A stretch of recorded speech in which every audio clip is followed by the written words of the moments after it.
Given the heightened state of tension in the Taiwan Straits and the new United States National Defense Authorization Act of 2023, are we to understand that the United States will be allowed to store its military assets in the EDCA sites, whether north or east or west, as you have indicated, for the defense of Taiwan?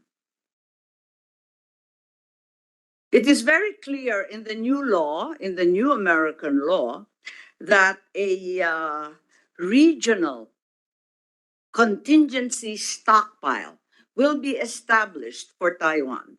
Note that the term utilized is regional, not merely national, to be located in Taiwan.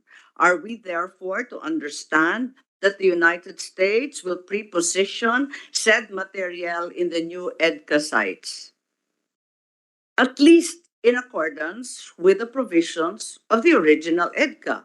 Article 4, Paragraph 3, as read, is very, very clear-cut. Hindi po kasi, ang problema, nagbago na kasi, di ba, yung mga batas. May bagong batas sa Amerika. Ito nga yung National Defense Authorization Act, itong ENDA, na alam natin, hinahayaan na magkaroon ng regional contingency stockpile para sa Taiwan. At maliwanag doon na pwede nila ilagay sa iba't ibang parte ng region, assuming the alliances that are now prevailing, perhaps Japan, Australia, and elsewhere. I am simply curious because an American newspaper, by way of example of said regional stockpile, uses as an example the Philippines and the firing of the Javelin anti-tank weapons on April 13, 2023 in Fort Magsaysay, Philippines. So we are clearly being identified as one of the areas where this regional contingency stockpile for the defense of Taiwan will be located. Are we in agreement with that? Yes, Senator Gatchalian, please. Madam Chair, may I add? I think most of our constituents, including myself, fear that this agreement may lead to the Americans using our country as a staging area for their military activities outside of the Philippines, so whatever that is. And that is actually in the minds of our people, our constituents, including ourselves. So may I ask, in line with your question, may I ask Yusek Galvez or Yusek Manalo that will this lead to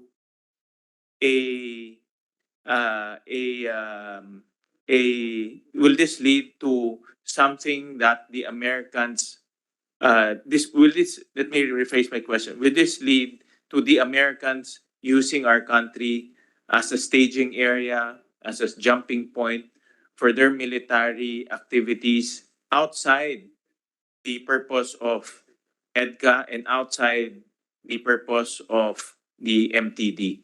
I think that is a very important basic question to answer, because a lot of our constituents fear that the Philippines might be embroiled in matters that does not concern us.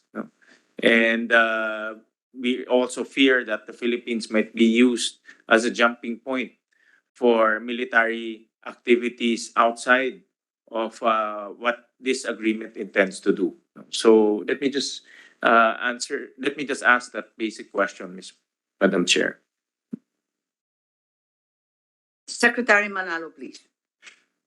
Thank you, Madam Chair, and thank you, Mr. Senator, for your statement. I think your concerns, of course, are well-founded.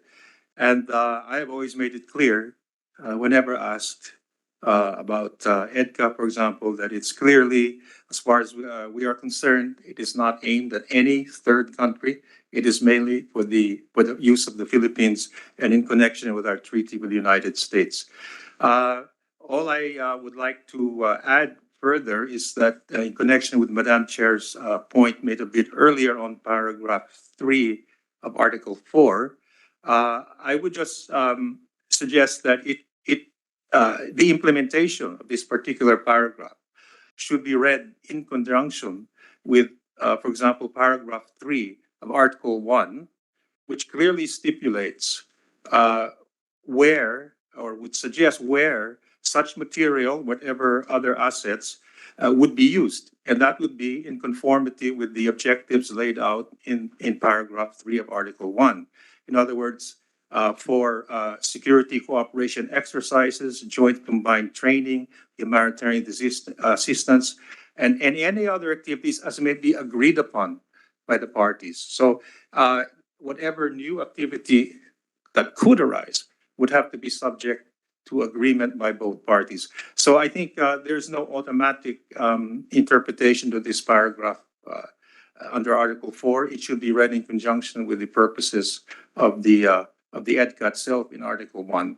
And one of the key points there also is that it would require the consent of the parties. So perhaps that's what I could add to the questions raised this morning by the honorable senators.